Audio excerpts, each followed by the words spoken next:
الحمد لله رب العالمين والصلاة والسلام على سيد الأمين أما بعد أعوذ بالله من الشيطان الرجيم بسم الله الرحمن الرحيم ولئن أذقنا الإنسان منا رحمة ثم نزعناها منه إنه ليئوس كفور ولئن أذقناه نعماء بعد ضراء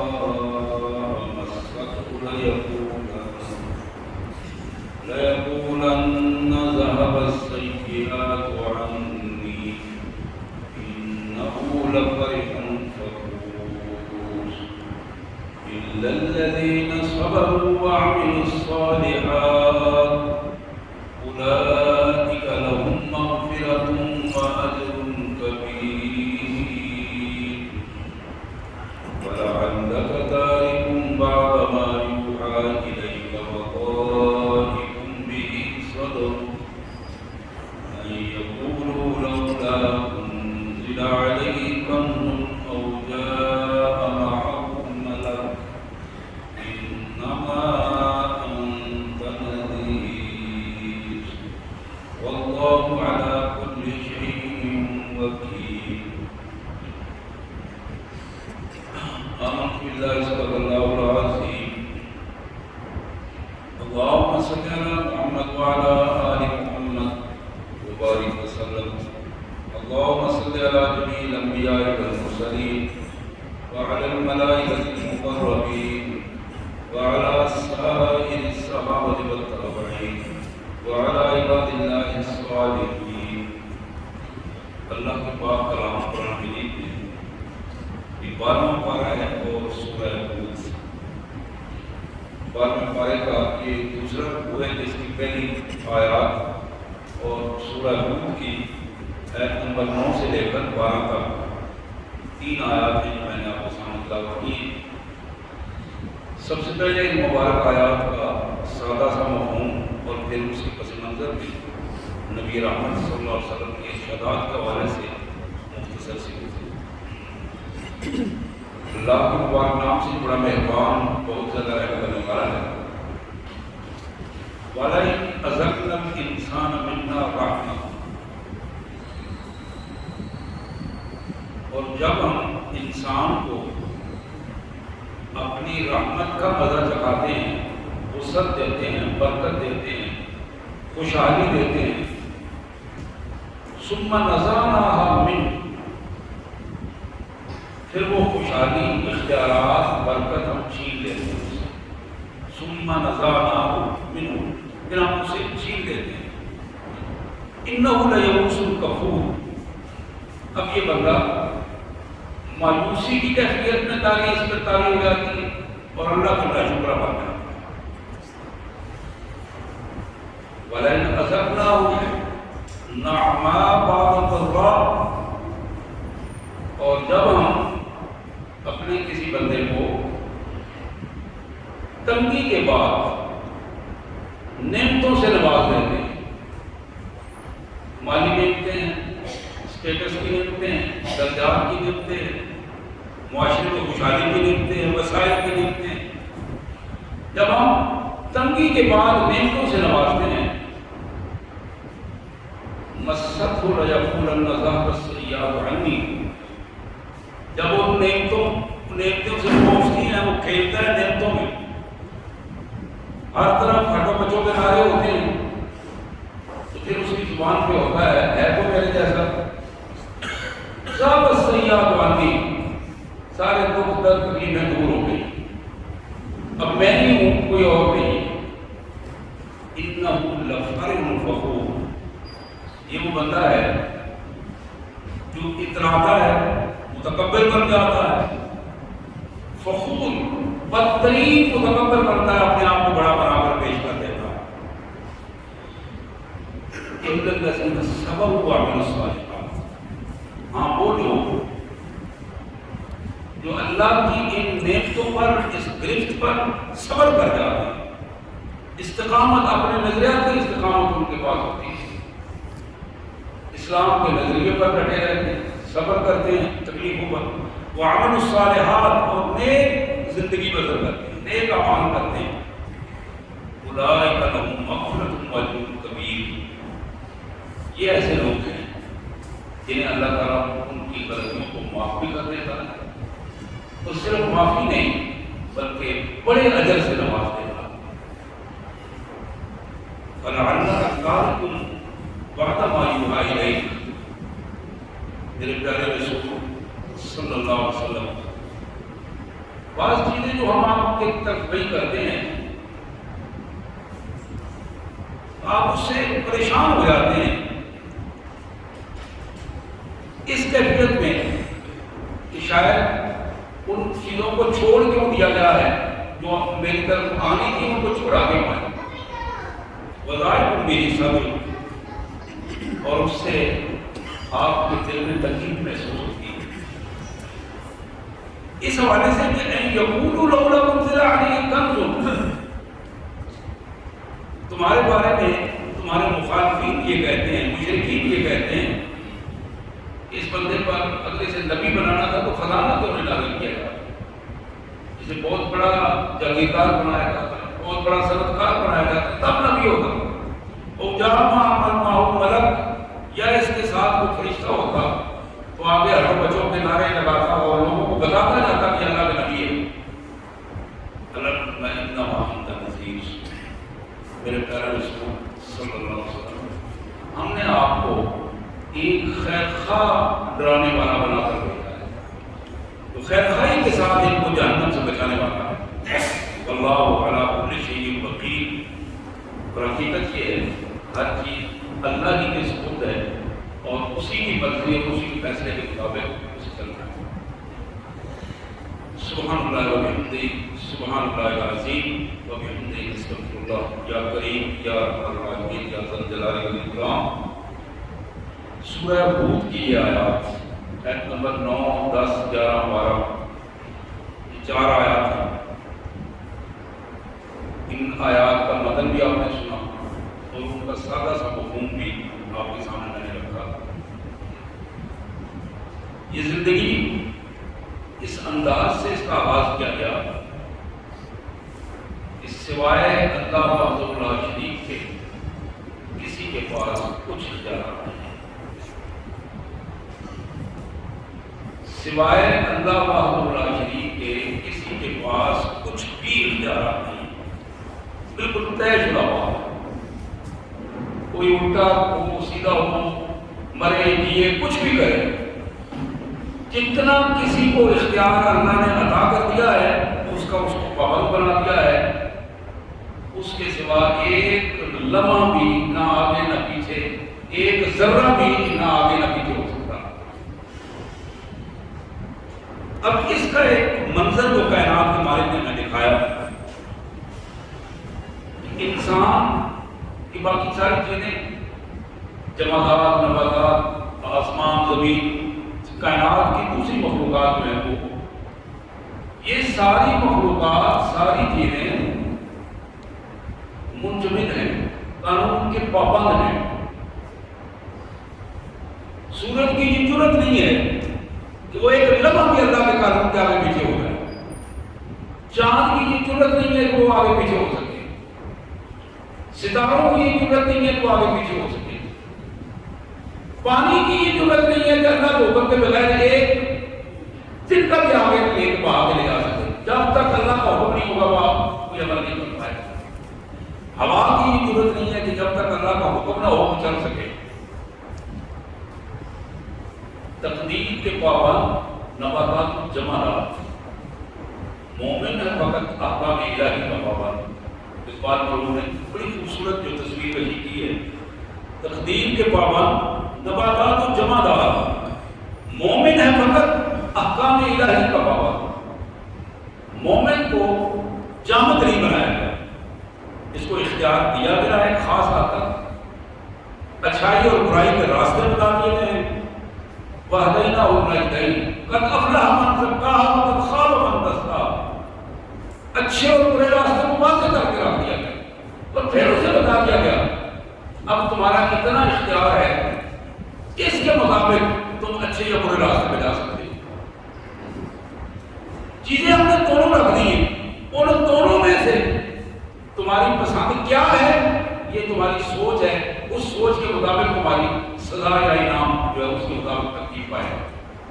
اور اس دنیا میں بھی اس کا ہوگا اور آخرت میں بھی اس کا حوالہ تمہارے سامنے رہے گا۔ تو یہاں پہلی چیز جو قرآن مجید نے جو منظر ہمارے سامنے رکھا، وَإِنْ أَخَذْنَا الْإِنسَانَ مِنَّا رَحْمَةً ثُمَّ نَزَعْنَاهَا مِنْهُ إِنَّهُ لَيَئُوسٌ كَفُورٌ۔ بندے کی پوزیشن یہ ہے کہ جب وہ اللہ سے اپنا رابطہ توڑتا ہے اور بندوں کے سامنے سجدہ ریز ہوتا ہے، مردوں یا زندوں کے سامنے سجدہ ریز ہو جاتا ہے، اپنی حاجتیں اللہ سے مانگنے کی بجائے قبروں کے سامنے جا کے مانگنے شروع کرتا ہے، انسانوں کے سامنے ہاتھ پھیلاتا ہے، انسانوں کے سامنے گھٹنے ٹیکتا ہے، اس کا نتیجہ یہ نکلتا ہے کہ ہم اس بندے کو ان لوگوں کے حوالے کر دیتے ہیں، اس بندے کو ان لوگوں کے حوالے کر دیتے ہیں جنہیں وہ اپنا حاجت روا یا مشکل کشا سمجھتا ہے، انہیں کے حوالے ہو جاتا ہے، پھر وہ انہیں کے حوالے سے ذلیل و رسوا ہوتا پھرتا چلا جاتا ہے اور اپنے کو تار بہت جو ہے بناتا اور بکھیرتا اور اس کیفیت میں رہتا ہے۔ اور اس کی پوزیشن کیا ہوتی ہے؟ کبھی مایوسی کی کیفیت، کبھی ناشکری کی کیفیت، کبھی اللہ سے رابطے کی بات، کبھی اللہ سے دوری کی بات، کبھی انسانوں کے سامنے، کبھی اللہ کے سامنے، ایک یقین کی کیفیت اس کے اندر پیدا نہیں ہوتی۔ بندہ مومن کی سب سے بڑی خصوصیت یہ ہے کہ بندہ مومن پر اعتماد رہتا، یقین رہتا، اس کا ایمان مضبوط رہتا۔ ایمان کی مضبوطی سب سے بڑی قوت ہے ایک مومن کے لیے۔ جہاں ایمان کی مضبوطی ختم ہوتی چلی جائے گی، ایمان میں کمزوری ہوتی چلی جائے گی، جہاں بھی سے بھی فائدہ اٹھا لیں، وہاں سے بھی فائدہ اٹھا لیں، وہاں سے بھی فائدہ اٹھا لیں، یہاں سے بھی بچ جائیں، وہاں سے بھی بچ جائیں، تو جب جہاں یہ چکروں میں وہ بندہ پڑے گا، مادہ پرستانہ سوچ ہوگی، مفاد پرست ہوگا، ہرس کا بندہ بن جائے گا، ہوا کا بندہ بن جائے گا، تو اس کے نتائج اسی انداز میں برت ہوتے ہیں۔ اور پھر فرمایا جب برے حالات کے بعد اچھے حالات آتے ہیں، خوشحالی آ جاتی ہے، بے اختیاری کے بعد اختیار مل جاتا، پھر کیا ہوتا ہے؟ پھر وہ متکبرانہ رویہ اختیار، پھر وہ نعوذ باللہ جس طرح وہ قارون نے کہا تھا انما اوتیتہ علی علم عندی، یہ تم کیسی باتیں کر رہے ہو، یہ اللہ کا دیا ہوا فلاں فلاں نعوذ باللہ، یہ تو میرا اپنا علم تھا جس کی وجہ سے میں نے یہ کمایا، یہ سارا مال و دولت اور یہ سب کچھ میری تو اتنی جدوجہد تھی، اتنی محنت تھی، وہ ساری محنت کے بلبوتے پر میں یہاں پہنچا ہوں۔ تو یہاں اللہ نے فرمایا کہ وہ بات نہیں ہے، بات وہ نہیں ہے اللہم مالک الملک تؤتی الملک من تشاء وتنزع الملک ممن تشاء وتعز من تشاء وتذل من تشاء بیدک الخیر انک علی کل شیء قدیر۔ تو یہاں اس کیفیت کو بتایا کہ یہ آزمائش ہے، اس آزمائش میں ہم اپنے مخلص بندوں کو بھی آزماتے ہیں اور منافق بندوں کو بھی آزماتے ہیں۔ منافق کا رویہ اپنا ہوتا ہے، مشرک کا رویہ اپنا ہوتا ہے، اور مخلص کا رویہ اپنا ہوتا ہے۔ نبی رحمت صلی اللہ علیہ وسلم کا ارشاد گرامی اس حوالے سے بڑا اہم ہے۔ اللہ کے رسول صلی اللہ علیہ وسلم نے فرمایا لا يدخل الجنہ من کان فی قلبہ مثقال ذرہ من کبر، جس بندے کے دل میں ایک رائی کے دانے کے برابر بھی تکبر ہوا، بڑائی ہوئی، فخر کا بندہ بن گیا، اپنے آپ کو سے بڑا سمجھنا شروع کر دیا، لوگوں پر جتانا شروع کر دیا کہ میں بڑا ہوں، اب یہ بندہ وہ ہے اگر رائی کے دانے کے برابر بھی یہ جذبات اس کے اندر ہیں، لا يدخل الجنہ، جنت میں داخل نہیں۔ فقال رجل، صحابہ میں ایک آدمی نے مجھ سے عرض کیا ان الرجل يحب ان يكون ثوبه حسنا ونعله حسنا۔ اللہ کے رسول صلی اللہ علیہ وسلم ایک بندے کی خواہش ہوتی ہے کہ اس کے کپڑے اچھے ہوں، نئے کپڑے پہنے ہوں، صاف ستھرے کپڑے ہوں، اچھا جوتا پہنے، ایک اچھا ماحول نظر آیا اس کے حوالے سے، صاف ستھرا آدمی ہے. تو کیا اسے بھی ہم کبر کہیں گے؟ کیا یہ بھی وہ متکبرانہ کیفیت ہوگی؟ حضور صلی اللہ علیہ وسلم نے فرمایا ان اللہ جمیل ویحب الجمال الکبر بطر الحق وغمط الناس. آپ نے فرمایا کہ اگر کوئی بندہ صاف ستھرا رہتا ہے، اچھے کپڑے پہنتا ہے، اچھا لباس اور اچھے جوتے پہنتا ہے، تو یہ اس کی کبر کی دلیل نہیں ہے، یہ اس کا متکبرانہ رویہ نہیں ہے. متکبرانہ رویہ کپڑوں یا جوتوں سے نہیں، رویوں سے ظاہر ہوتا ہے. اور رویہ کیا ہے؟ بطر الحق وغمط الناس. دو چیزیں ہیں، ایک یہ ہے کہ حقیقت کو چھپا لے اور جھوٹ بولے، غلط بات کر کے لوگوں کو اپنی طرف متوجہ کرے. یہ پہلی چیز ہے، بطر الحق، حق کو چھپانا، سچائی کو چھپانا اور غلط چیز کو رواج دینا، غلط چیز کو پروموٹ کرنا. اور دوسری چیز ہے وہ غمط الناس، لوگوں کو حقیر سمجھنا، دوسروں کو اپنے سے چھوٹا سمجھنا، دوسروں کو کمزور سمجھنا. غمط الناس، یہ اصل میں کبر کی دو علامات ہیں جو رسول خیرات صلی اللہ علیہ وسلم نے فرمائی. نبی رحمت صلی اللہ علیہ وسلم نے ایک دوسری حدیث میں، بخاری کی حدیث ہے، جناب عبداللہ بن عمر رضی اللہ تعالیٰ عنہ کی یہ روایت، اللہ کے پیارے رسول صلی اللہ علیہ وسلم نے فرمایا، جناب ابن عمر کہتے ہیں کہ سمیعت رسول اللہ صلی اللہ علیہ وسلم وهو یقول، میں نے اپنے کانوں سے سنا محمد رسول اللہ صلی اللہ علیہ وسلم ارشاد فرما رہے تھے، من تعظم فی نفسہ اب اختار فی مشیتہ لقی اللہ تبارک و تعالی وهو علیہ غضبان. جس شخص نے لوگوں میں اپنے آپ کو بڑا بنا کر پیش کرنے کی کوشش کی، من تعظم فی نفسہ، اپنے آپ کو لوگوں کے سامنے بڑا بنا کر پیش کرنے کی، یہ وہ بہت بڑی بیماری ہے جو عام بیماری ہو گئی چھوٹے چھوٹے ماحول میں، گلیوں میں، محلوں میں. اور اس بیماری کو رواج کیا جا رہا ہے، اسپیشل رواج کیا جا رہا ہے، پروموٹ کیا جا رہا ہے. بھئی اپنے آپ کو تم بڑا بنا کر پیش کرو گے تو لوگ تمہیں بڑا سمجھیں گے. یہ اتنی بڑی بیماری ہے کہ جو انسان کی زندگی کے سارے اعمال ضائع کر دیتی ہے. تو نبی رحمت صلی اللہ علیہ وسلم نے فرمایا من تعظم فی نفسہ، جس شخص نے اپنے آپ کو عظمت بنا سے پرعظم بنا، عظمت سے پیش کیا، بڑا بنا کر پیش کیا، اپنے آپ کو بڑا مؤثر بنا کر لوگوں کے سامنے پیش کیا، اور ساتھ کیا ہے اب اختار فی مشیتہ، اور اس کی چال ڈھال میں فرق آ گیا. چلنے میں بھی متکبرانہ چال تھی، نظر میں متکبرانہ رویہ تھا، لوگوں کو اپنے سے نیچا سمجھنے لگا، چلتے ہوئے اس کا سٹائل ہی بدل گیا، متکبرانہ رنگ آ گیا. اختار علی نفسہ فی مشیتہ، پھر فرمایا لقی اللہ تبارک و تعالی وهو علیہ غضبان. یہ بندہ کل جب اللہ کے حضور قیامت کے دن جائے گا، اللہ کے سامنے جب جائے گا تو اللہ تعالیٰ اس پر سب سے زیادہ ناراض اس بندے پر ہوں گے. اس کیٹیگری کے جو بندے، اس کیٹیگری کے بندے کو جنہوں نے اپنے آپ کو، اپنی ذات کو بڑا بنا کر لوگوں کے سامنے پیش کیا، اپنی چال ڈھال میں متکبرانہ رویے رکھے، یہ وہ بدبخت لوگ ہوں گے کہ اللہ قیامت کے دن سب سے زیادہ ان ظالموں پر ناراض ہوگا، ان پر اللہ کا غضب ہوگا، یہ اللہ کے غضب کا شکار ہوگی. اسی طرح اللہ کے رسول صلی اللہ علیہ وسلم کا ایک اور فرمان جو ترمذی میں جناب سلمہ بن اقویٰ رضی اللہ تعالی عنہ کا کی روایت ہے، محمد کریم صلی اللہ علیہ وسلم نے ارشاد فرمایا لا یزال رجل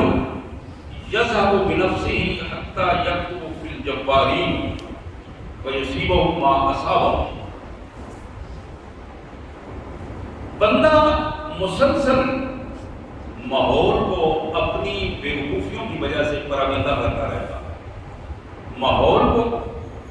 اپنی بیوقوفیوں کی وجہ سے، غلط رویوں کی وجہ سے، بے دینی کے رویوں کی وجہ سے اپنے ماحول کو پراگندہ کرتا رہتا ہے، اپنی زبان سے، اپنے عمل سے، اٹھنے بیٹھنے سے، رویوں سے۔ اب وہ جو پراگندگی کی پوزیشن ہے، حضور صلی اللہ علیہ وسلم نے فرمایا حتیٰ یکتب فی الجبارین، یہاں تک کہ اللہ کے ریکارڈ میں وہ بندہ جبار لوگوں میں لکھا جاتا ہے، متکبر لوگوں میں لکھا جاتا ہے، لوگوں پر چیزیں مسلط کرنے والے لوگوں میں لکھا جاتا ہے۔ جبار ہوتا ہے جو ظلم و جبر سے لوگوں پر وہ چیزیں مسلط کرنے کی کوشش کرے، حقیقت وہ چیز نہ ہو لیکن وہ اپنی مرضی مسلط کرنے کی کوشش کرے، ڈکٹیٹر جسے عام انداز میں عامر کہتے ہیں، ڈکٹیٹر کہتے ہیں، اس صورت میں۔ تو یہاں پر میں حتیٰ یکتب فی الجبارین، یہاں تک کہ وہ بندہ اللہ کے ریکارڈ میں جبارین کے کھاتے میں اس کا نام لکھا جاتا ہے، وہ بدبخت جو اللہ کے مقابلے میں اپنے آپ کو بڑا بنا کر پیش کریں، جو اختیارات اللہ کے ہیں وہ اختیارات آپ ہاتھ میں لینے کی کوشش کریں۔ اب اس کا نتیجہ کیا ہوگا؟ وَيُصِيبُهُ مَا أَصَابَهُ، اللہ تعالیٰ نے جو کچھ ان متکبرین کے ساتھ، جن متکبرین کے ساتھ جو رویہ دنیا میں رکھا ہے، اس کو دنیا میں بھی وہ ساری چیزیں بھگتنا پڑیں گی، اور جو رویہ ان متکبرین کے ساتھ آخرت میں ہوگا فَيُصِيبُهُ مَا أَصَابَهُ،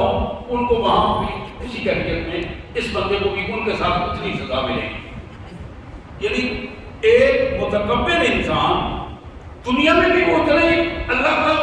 کا عام مقہور ہے، سزا کا مستحق ہوگا، اور آخرت میں بھی اسی کیفیت میں وہ سزا کا مستحق بنے گا۔ اسی طرح ابو داؤد کی ایک روایت، جناب بریدہ اسلمی رضی اللہ تعالی عنہ کی یہ روایت کردہ حدیث ہے، نبی رحمت صلی اللہ علیہ وسلم نے فرمایا لا تقولوا للمنافق سید فإنه إن يكن سيد فقد استحقتم ربكم عز وجل، کسی بھی منافق آدمی کو اپنا سردار نہ بناؤ، اپنا لیڈر نہ بناؤ، کسی بھی منافق آدمی کو اپنا لیڈر نہ بناؤ، جس کا عمل اور اس کی زبان ساتھ نہیں دیتی اس کو منافق کہتے ہیں۔ منافق کو آپ نے کئی دفعہ بیان کیے، 4 علامات ہیں منافق کی، وہ جھوٹا ہوتا ہے، بددیانت ہوتا ہے، بد اخلاق ہوتا ہے، اور بد اخلاق اور بدتمیز ہوتا ہے۔ یہ 4 چیزیں اللہ کے رسول صلی اللہ علیہ وسلم نے بخاری کی حدیث ہے، کئی دفعہ میں نے حدیث بیان کی ہے کہ ان خصوصیات رکھنے والا، خصلتیں رکھنے والا بندہ لا تقولوا للمنافق سید، کسی منافق کو اپنا لیڈر مت بناؤ، کسی منافق کو اپنا سرپنچ مت بناؤ، اپنا سردار مت بناؤ،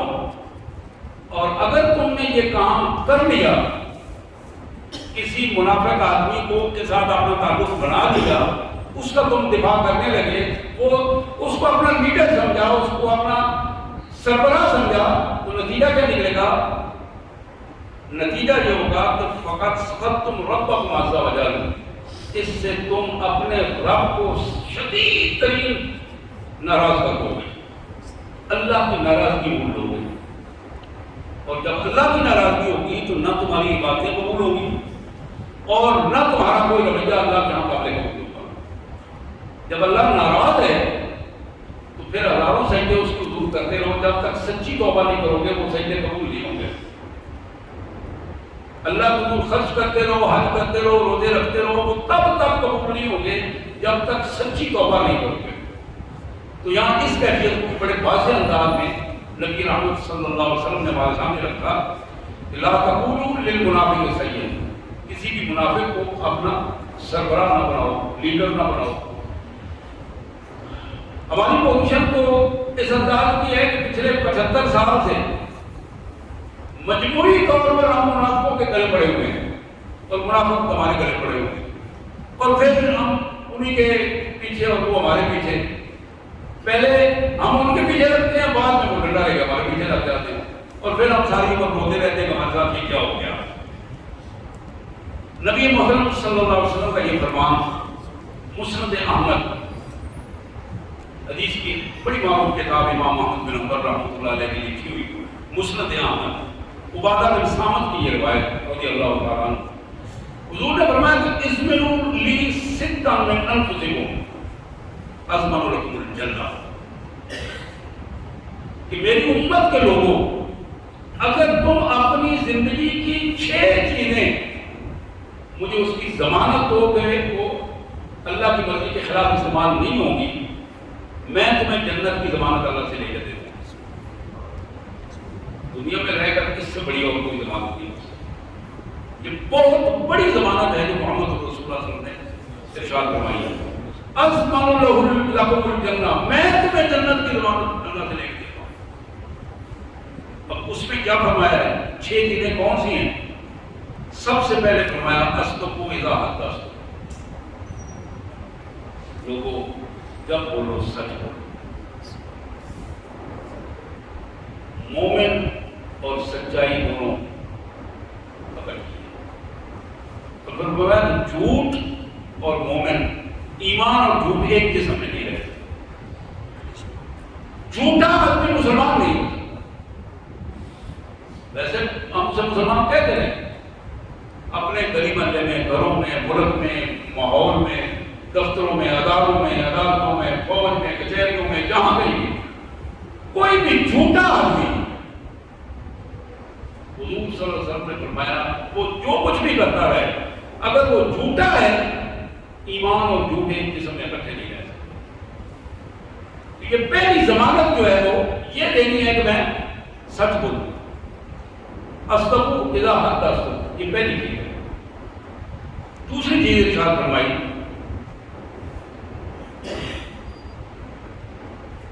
وَأَوْفُوا وَأَصْدَقُوا إِذَا حَدَّثْتُمْ وَأَوْفُوا إِذَا وَعَدتُّمْ،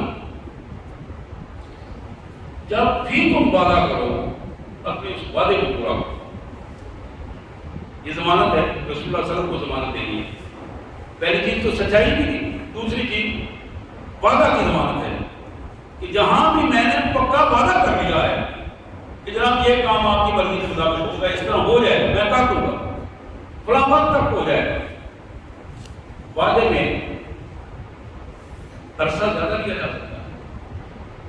جہاں وعدہ ہم کر رہے ہیں 2 دن کا کر رہے ہیں، 4 دن کا وعدہ لیں گے، 10 دن کا وعدہ لیں گے، لیکن اپنے حیثیت کے مطابق کوشش کریں کہ اس وعدے کو زیادہ کم دے لیں لیکن وعدہ پورا کریں۔ پہلے لمحے سے یہ بات دیکھ لو کہ میں وعدہ خلافی نہیں کروں گا، یہ بات پہلے لمحے سے دیکھ لو کہ میں وعدہ خلافی نہیں کروں گا، تب جا کے وعدہ جو ہے وہ مکمل ہوگا۔ تو نبی رحمت صلی اللہ علیہ وسلم نے فرمایا وَأَقِّدُوا إِذَا اسْتَأْمَنْتُمْ، جب تم امانت یا ذمہ داری قبول کرو اس کو مکمل کرو، اس میں بددیانتی نہ کرو، کسی بھی سطح کی ذمہ داری۔ اب یہ بھی ذمہ داری یہ بھی ہے، امام صاحب نے نماز پڑھانے کی ذمہ داری نہیں ہے تو اس کو پورا کریں، مؤذن صاحب نے اذان کی ذمہ داری لی ہے وہ پورا کریں، ایک شخص نے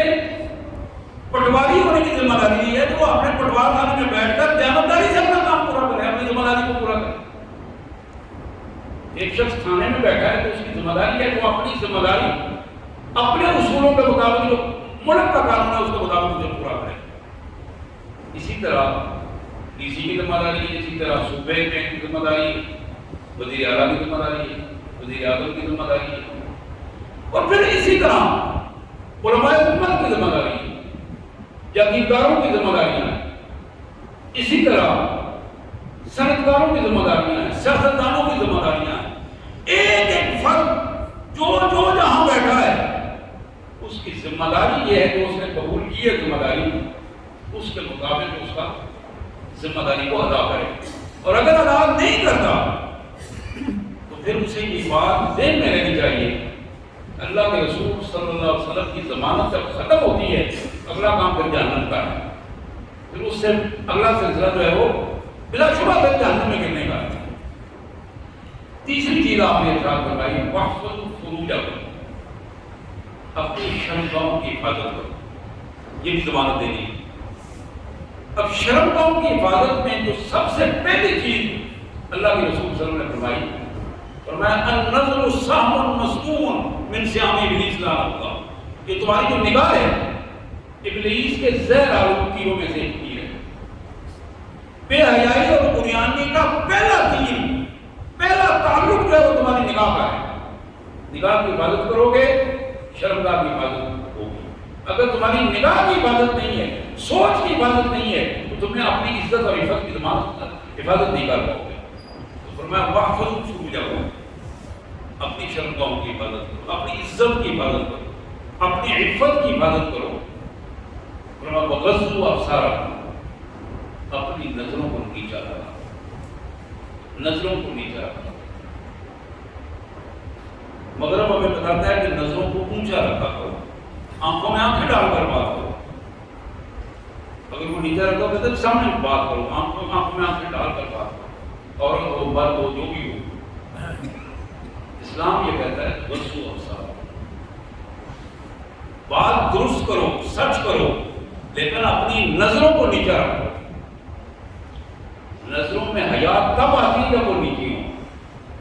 اور نظریں جب آمنے سامنے ہوں تو پھر بے حیائی اور بیانی چلکتی ہے اس میں، پھر متکبرانہ رویے اس سے پنپتے ہیں۔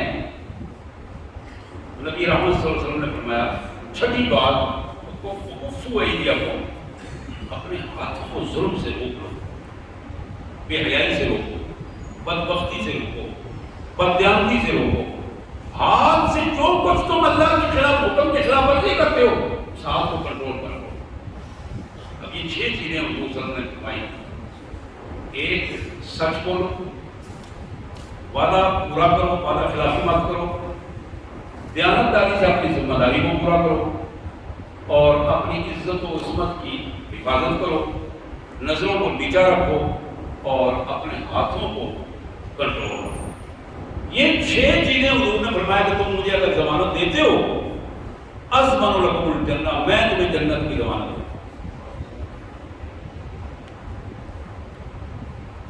یہ آخری حدیث ہے جو میں آپ کے سامنے رکھ رہا ہوں، یہ بھی مسند احمد کی حدیث ہے، جناب ابو ہریرہ رضی اللہ تعالی عنہ کی حدیث۔ لا یجتمع الکفر والایمان فی قلب امرئ، کسی مسلمان بندے کے دل میں، کسی بندے کے دل میں ایمان اور کفر یکجا نہیں ہو سکتا۔ یہ نہیں ہو سکتا کہ بندہ مسلمان بھی اور کافر بھی ہو، یہ بات ممکن نہیں۔ یا کافر ہوگا یا مسلمان ہوگا، یا مشرک ہوگا یا مسلمان ہوگا۔ پھر فرمایا لا یجتمع الصدق والکذب جمیعا، یہ ممکن نہیں ہے کہ کسی مسلمان بندے یا کسی بندے کے دل میں جھوٹ اور سچ دونوں اکٹھے ایک جگہ پہ رہیں، کہ ممکن نہیں ہے۔ یا جھوٹا ہوگا یا سچا ہوگا، جھوٹ بولنے والا جھوٹا ہے، سچائی والا سچا ہے۔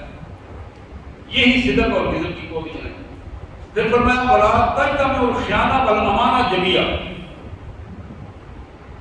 خیانت، بددیانتی اور دیانتداری یہ اکٹھے نہیں ہو سکتے۔ بددیانتی اور دیانتداری اکٹھے نہیں ہو سکتے ایک بندے کے دل میں، ایک بندے کی کردار میں۔ تو بندہ بددیانت بھی ہو اور ہم اسے کہیں گے دیانتدار ہے، یہ ممکن نہیں ہے۔ بددیانت ہے تو وہ بددیانت ہے، چور ہے تو وہ چور ہے۔ چوری چاہے اس نے کسی سطح پہ کی ہے، 1 روپے کی بھی چوری ہے، اور 1 لاکھ کی بھی چوری ہے، اور 10 لاکھ کی بھی چوری ہے، اور 10 ارب ملین کی بھی چوری ہے۔ چونکہ اصل چیز ذہنیت کام کر رہی ہوتی ہے، چور کی ذہنیت چوری ہوتی ہے، بددیانت کی ذہنیت بددیانتی ہوتی ہے۔ چاہے وہ بددیانتی چلتے چلتے کسی کی فصل سے کوئی چیز اٹھا کے کھا لے، وہ بھی بددیانتی ہے، اور کوئی چیز بھوک سے مر رہا ہو لیکن وہ کوئی پھل کسی کے جو کسٹڈی میں کسی کے ملکیت میں کوئی چیز ہے اس کو پھل لے کے کھانے کی کوشش نہ کرے، تنگ ہو جائے لیکن دوسرے کی چیز کو ہاتھ نہ لگائے، یہ ایک الگ سا رویہ ہے۔ آج کی اس ہماری پوری گفتگو میں میں اپنی بات کو سمیٹتے ہوئے اپنے بھائیوں کو قرآن مجید کی ان آیات مبارکہ اور احادیث مبارکہ کے پس منظر میں یہ درخواست کروں گا، بہنوں کے لیے بھی بھائیوں کے لیے بھی میں اکثر توجہ یہ دلاتا ہوں، عمر تھوڑی وقت کم ہے،